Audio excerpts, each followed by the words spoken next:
Hi, it's me again with CorelDraw tips and tricks. I just did a video on this the other day, and this is actually a font that you can get off DA Fonts, and it's in part one and got some information. But it's not perfect. And so somebody asked how you could draw this with these rounded corners, and that way it would be perfect, and I just got through doing it. So, pretty easy. I'm not gonna have the bottom part, so I'm gonna just draw a square. I'm gonna take an ellipse, and I'm gonna put the ellipse in them somewhere off center. Let me move all these out of the way. Now we need to take a 2-point line. The 2-point line needs to at least extend past here. So we're gonna make a really big line with the 2-point line, huge. Way too big, but still. Now put that in the center. Control D and make a duplicate. Rotate it 10 degrees. Control D all the way around. Okay. Now, what we can actually do, we don't need all these extra lines. So I can just take the virtual segment delete key and just sort of make it smaller and make it look better. And now what we need to do is take all these lines, except for the outside box. I'm going to nudge it out of the way. I'm going to take, well, there's actually two ways we can do it. We can delete that. So now I'm going to take all these lines and turn them in something bigger than a hairline. Immediately go to Object and convert the outline to an object. I'm going to make that black because we're going to fill in just a second. So I'm going to nudge that back. So now what I need to do is fill in, and I hope I don't get a leak from some of these, but I'm going to fill in, and what I'm going to do, I'm going to group this together, Control G. That way, when I don't have to nudge over my colors, I can just watch them fill in and see how that's why I turn the lines black, so you could see that it's not going all the way through the black. If I would have left them a hairline or even a thick line and did not convert them to an object, you'd not be getting this detail. And then the last one, we should be able to pick the circle and move that out of the way. Look at that. Now, how do I get the rounded corners? Pretty easy. Select them all, and then take the shape tool and select all the curves, all the nodes. Go up to Windows, Dockers, Corners, and we're just going to do, and you see, it's 0.01, but what it did, it rounded off all the corners. Now, my box isn't perfect. Let me do this again. See how the lines aren't perfect? I should have really done this in the start. Now, I think we got these grouped together, so I might be able to take, no, I'm just going to back up. So I made a little bit of an error. I shouldn't have, I should have made my, you know what, instead of doing that, why can't I make my box bigger? There we go. And now, well, I'm still going to have to back up.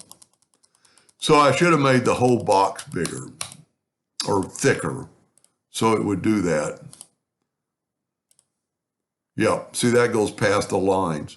Now, you know what? It's not even as thick as the other ones were. Now go to, okay, just select your box. Why won't it let me take that into somehow I've got them grouped together. Wow, I don't know how I did that. Maybe I grouped them together. Grab that red line, go up to Object, and convert it to an outline. Now, that's what I did group it. So Control G to group it so we can move it out of the way in a second. Now take your Smart Fill tool and fill this in. You see, it's just giving us a little bit of a space there. And this should work out perfectly. You know, a lot of people say they like my videos because I make a mistake and I don't quit and start over. I just keep going and fix it. So by grouping it together, we should be able to grab that black circle and move that out of the way. So here's our object. I still don't like that corner right there, but let's see if it works. I'm going to take the pick tool and select everything. Let me zoom in.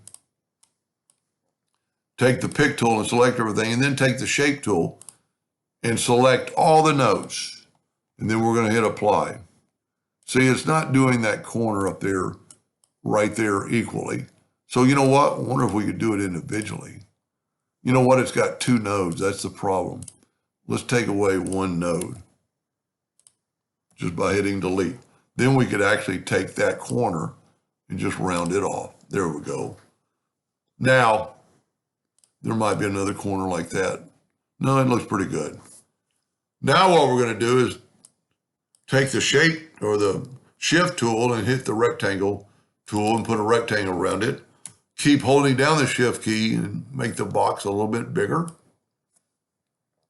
Now, okay, I'm glad I nudged because we didn't do the sun. See the sun separately. Now, this is where you need to combine. Let's move that line out of the way. We need to combine this because if you watch part one, this is how you do it. You've got to combine it. You can't group it. See, it's got a curve on one layer one instead of like 36 part. Interactive fill tool. Go to the elliptical. Put the elliptical part right in the middle, and then you could do anything you want to this to make it look the way you want it to look. Wow, way too bright. But we can put orange in the center and move this orange out. Maybe even bring in some more orange. Now you got to remember the sun is going to be orange. That looks pretty good. And then we can move the sun over there. I must have jiggled it, so I put it back. Now let's put our, where did I put my rectangle? There it is. Move it over. And this is what's really going to make it stand out. You could either use the Smart Fill tool set on black, or you could make the background black. And we're going to go for the biggest part. And that looks pretty kick butt. Now, if we didn't do that, you could take this rectangle. Well, I'm just moving everything. Make the rectangle black. Go up to Object, Order, Back a Page. Take away the outline. And grab our sun. Grab our yellow. And now we have the same thing. But this is behind it, but it's showing through. Anyway, I hope that helps somebody a little bit. And thank you for watching.